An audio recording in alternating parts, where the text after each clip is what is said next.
Bismillahirrahmanirrahim. Assalamualaikum warahmatullahi wabarakatuh. Alhamdulillahirabbil alamin. Wassalatu wassalamu ala asrofil anbiya'i wal mursalin nabiyina wa maulana Muhammadin wa ala alihi wa sahbihi ajmain amma ba'du.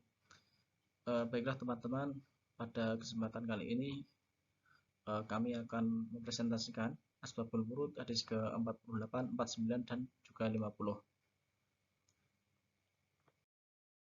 Baik, langsung masuk ke hadis ke-48 yang berbunyi Abdul Razzaq an Ma'mar wa Ibni Jurayj an Az-Zuhri an Ibni Al-Musayyib wa Abi Salamah an Abi Hurairah anna Rasulullah sallallahu alaihi wasallam qala al-ajma'u jubar wal bi'ru jubar wal ma'dinu jarhuhu jubar wa fir rikas al-khumus, yang dimana artinya hewan ternak yang mencelakai itu sia-sia atau tidak ada hukumannya.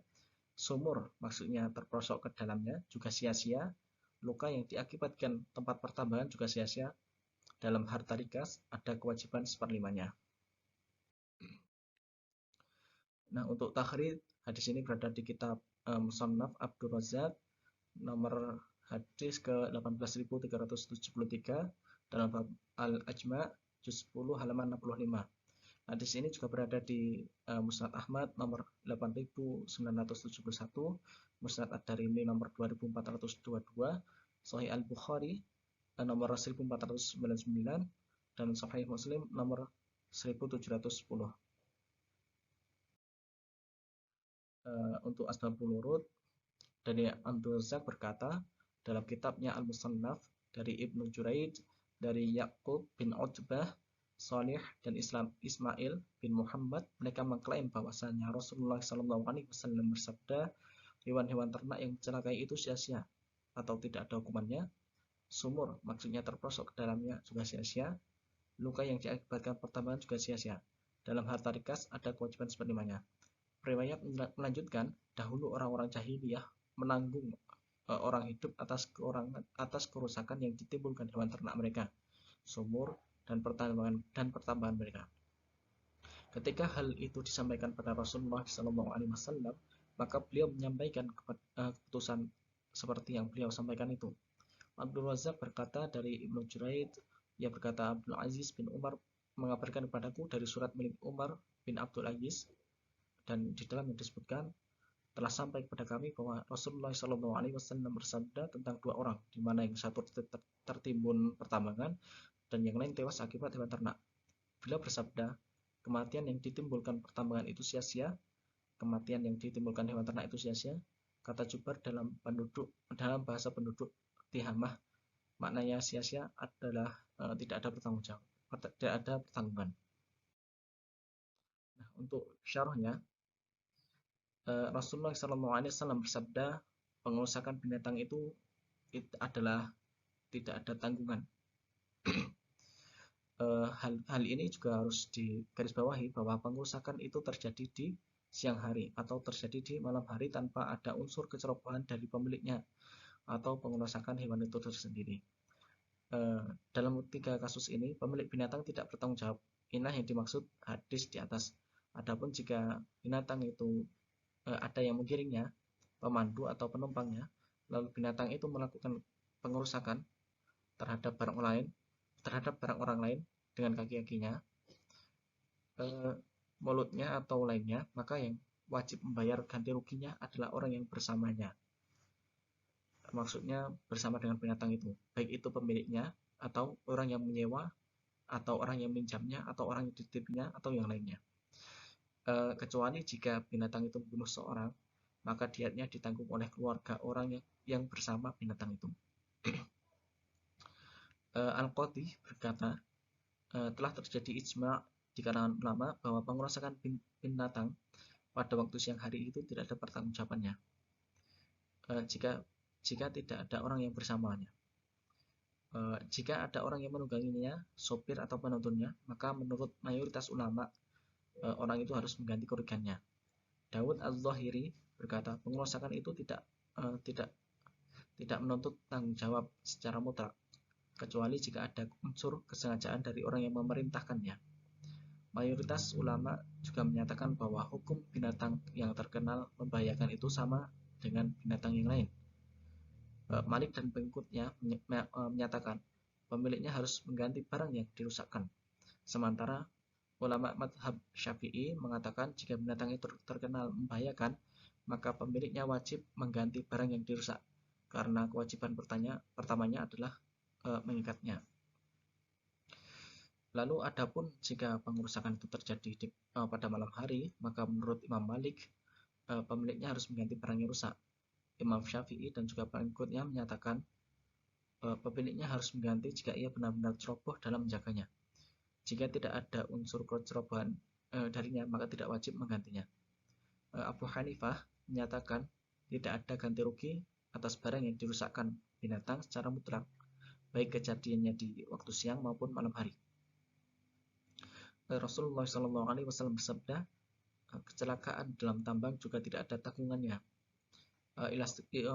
Ilustrasinya, maksudnya penggambarannya adalah jika seseorang itu menambang pasir di area tanah miliknya sendiri ataupun lahan yang mati, lalu ada orang lain yang lewat dan terjatuh di dalamnya, kemudian terluka ataupun meninggal dunia, ataupun pemilik penambang itu menyewa orang untuk mengerjakannya, lalu mereka meninggal dunia dalam penambangan itu, maka pemilik tambang itu bebas dari tanggung jawab.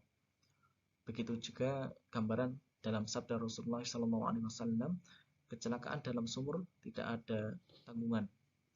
Jika seseorang menggali sumur di area tanah miliknya sendiri ataupun lahan mati, lalu ada orang lain yang lewat terjatuh di dalamnya, kemudian terluka atau meninggal dunia, atau pemilik itu menyewa orang untuk mengerjakannya, lalu mereka meninggal dunia saat pekerjaannya, maka pemilik sumur itu bebas dari tanggung jawab. Adapun jika penambang pasir atau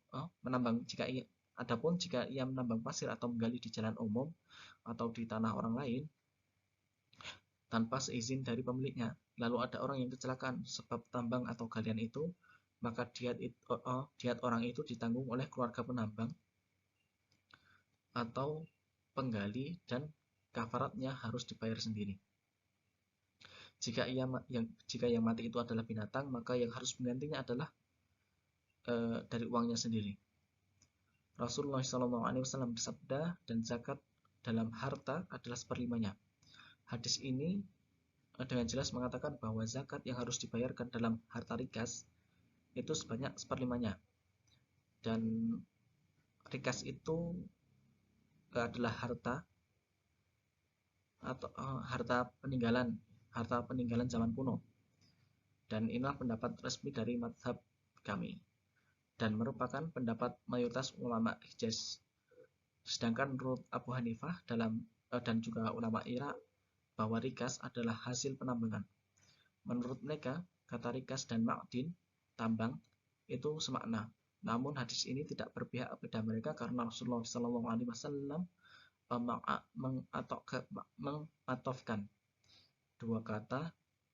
mengatofkan kedua kata tersebut dalam satu frase, yang dimana dalam kaidah gramatika Arab dinyatakan jika ada dua kata dalam satu frase dijajarkan dengan menggunakan huruf atof atau bersambung, maka kedua kata itu berlainan makna. Lalu kesimpulannya dari penjelasan di atas dapat disimpulkan bahwa kerusakan yang dilakukan oleh hewan ternak itu terjadi di siang hari maupun di malam hari tanpa ada unsur kecerobohan dari pemiliknya atau mengerusakan hewan itu sendiri, maka pemilik binatang itu tidak bertanggung jawab.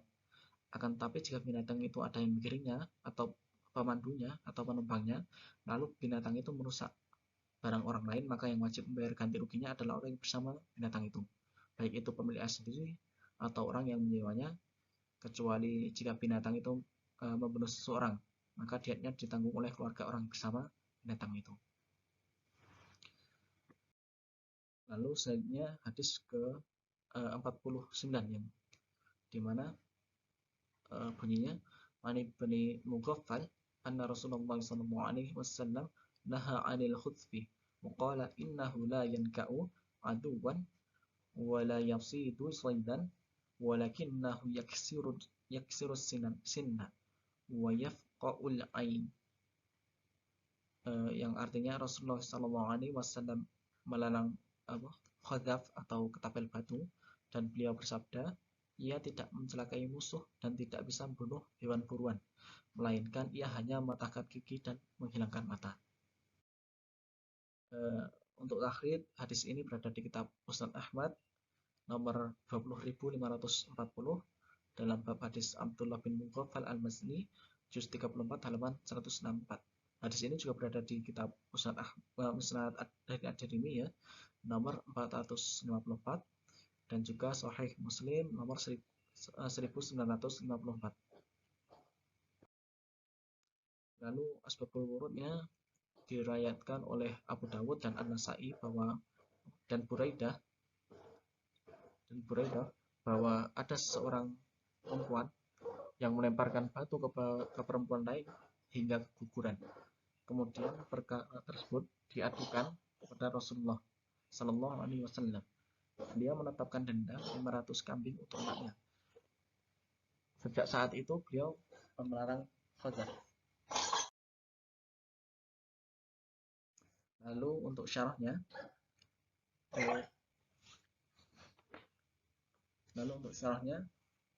dari hadis di atas disebutkan larangan menggunakan ketapel karena tidak akan membinasakan musuh dan juga tidak pula mematikan hewan buruan, tapi hanya melukai mata dan juga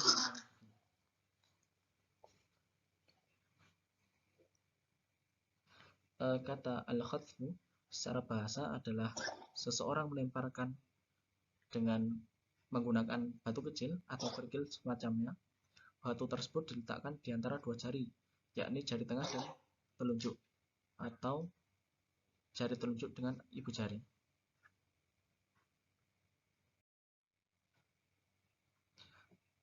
Lalu kata yanka'u atau membinasakan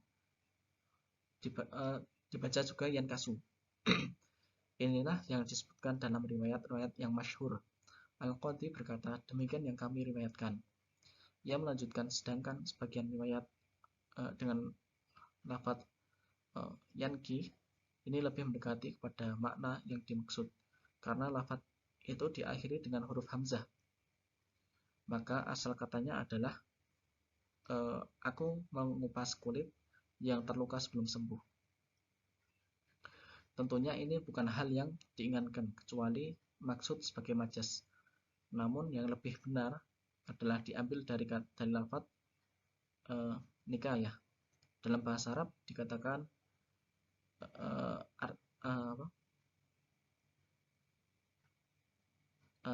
dengan arti aku mengalahkan musuh dan membinasakannya. Sedangkan kata nakatu adalah cara membaca lainnya. Al-Qadhi berkata, dengan adanya cara membaca demikian, maka riwayat dari guru kami lebih jelas. Hadis di atas mengandung beberapa pelajaran, diantaranya larangan menggunakan ketapel, karena jika dilihat tidak ada manfaatnya, bahkan dikhawatirkan dapat mengakibatkan terjadinya kerusakan, dan memiliki hukum sama dengannya adalah setiap yang ikut andil dalam masalah ini. Lalu selama ada perbuatan yang bisa mendatangkan maslahat atau keperluan dalam rangka memerangi musuh dan memperoleh buruan, maka hal itu diperbolehkan. Contohnya menembak burung yang besar dengan menggunakan senapan, jika tidak sampai membunuhnya secara umum, tetapi masih dapat dalam keadaan hidup, kemudian disembelih, maka yang demikian diperbolehkan.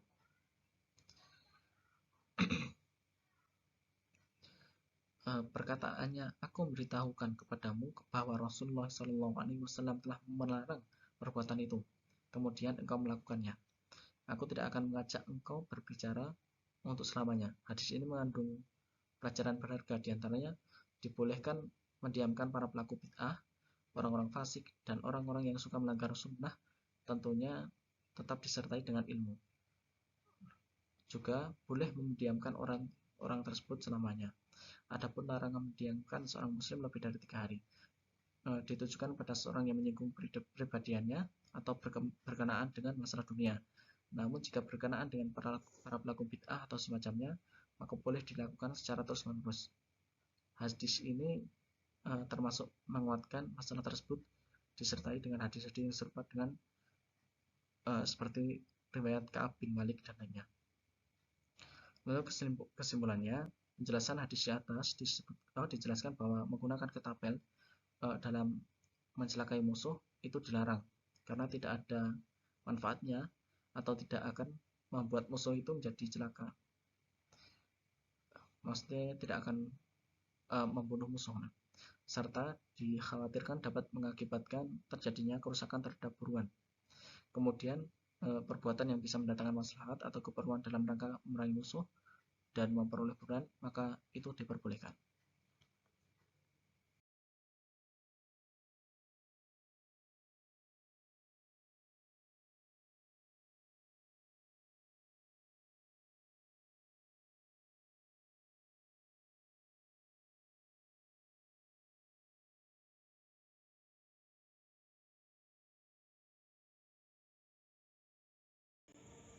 Oke, baik. Bismillahirrahmanirrahim. Saya akan melanjutkan presentasi dari hadis nomor 48, 49 dan 50. Kemudian di dalam hadis 50 yang berbunyi Sami'tu Jabir bin Abdullah yaqul qala Rasulullah sallallahu alaihi wasallam la tajma'u bainar rutab wal busr wa bainaz zabibi wat tamri nabidah. Jabir bin Abdullah berkata, Rasulullah Shallallahu Alaihi Wasallam bersabda, janganlah kalian mencampur antara perasaan rutab atau kurma segar dengan busur, kurma madu, dan antara perasaan anggur dengan tamr atau kurma masak. Kemudian takhrij hadis ini, jadi hadis ini berada di kitab Sahih Muslim nomor 1986. Bab karaha intibad at-tamri wa az-zabib makhluthin juz 3 halaman 1574. Kemudian hadis ini juga berada di Musnad Ahmad nomor 14134. Bab Musnad Jabir bin Abdullah juz 22 halaman 39. Kemudian hadis ini juga berada di Sunan An-Nasa'i nomor 5551 pada bab Khalid Az-Zahwi wa Ar-Rutab juz 8 halaman 289. Kemudian asbabul wurud dari hadis ini yaitu diriwayatkan oleh Abdul Razak dari Abu Ishaq bahwa seseorang bertanya kepada Ibnu Umar, apakah boleh mencampur kurma kering dengan kismis? Ia menjawab tidak. Orang itu bertanya, kenapa? Ibnu Umar menjawab, dahulu ada seseorang yang mabuk. Lalu Nabi Shallallahu Alaihi Wasallam menderanya. Beliau menyuruh untuk melihat apa minumannya, dan ternyata minumannya adalah campuran kurma kering dan kismis. Karena itu Nabi Shallallahu Alaihi Wasallam melarang untuk menggabungkan antara kurma kering dengan kismis. Beliau bersabda masing-masing cukup sendiri. Kemudian syarah hadis yang ke-50 ini yaitu perkataannya bahwasanya Nabi Shallallahu Alaihi Wasallam melarang membuat minuman yang dicampur antara kismis dengan kurma dan antara kurma mentah dengan kurma kering. Di dalam riwayat lain disebutkan bahwasanya beliau melarang membuat minuman yang dicampur antara kurma kering dengan kismis dan melarang membuat minuman yang dicampur kurma basah yang telah matang dengan kurma mentah. Di dalam riwayat lain dinyatakan, janganlah kalian mencampurkan antara kurma basah atau yang telah matang dengan kurma mentah, atau antara kismis dengan kurma kering untuk dijadikan minuman. Riwayat lain menyebutkan, barang siapa di antara kalian yang minum perasan buah, maka hendaknya ia meminumnya hanya dari kismis saja, atau dari kurma kering saja, atau dari kurma mentah saja. Di dalam riwayat lain diterangkan, janganlah kalian membuat perasaan buah dengan campuran antara kurma setengah matang dengan kurma basah yang telah matang sekaligus. Jadi hadis-hadis ini berbicara tentang larangan membuat perasaan buah yang dicampur antara dua jenis buah dan meminumnya. Kedua jenis buah tersebut adalah kurma kering dengan kismis atau kurma kering dengan kurma basah yang telah matang, atau kurma kering dengan kurma mentah, atau kurma basah dengan kurma mentah, atau kurma basah dengan kurma setengah matang dengan salah satu buah tersebut yang lainnya. Para sahabat dan